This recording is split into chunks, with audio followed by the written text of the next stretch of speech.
আজি 10ৰ board exam আছে তো মোৰ ভণ্টিও পৰীক্ষা দিব গৈছে আৰু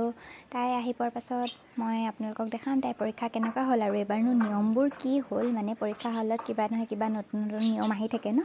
তো ব'লক চাওঁ কেনেকুৱা হ'ল ভাল হৈছে সঁচাকৈ নে কিমান ভাল 80 হোপ চ আহি যাব আচ্ছা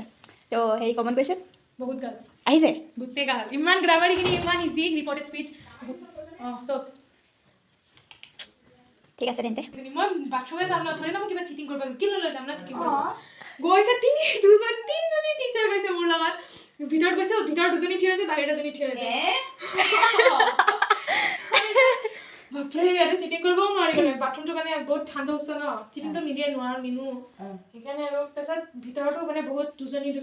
আমাৰ দিনত হ'লে এনেকুৱা হোৱা নাছিল দেই মানে বাথৰুমলৈ টিচাৰ লগত যোৱা কিন্তু ভালেই হৈছে বাৰু যি হৈছে কাৰণ পঢ়াখিনিয়ে ভালকৈ পঢ়ি যায় আৰু নপঢ়াখিনিয়ে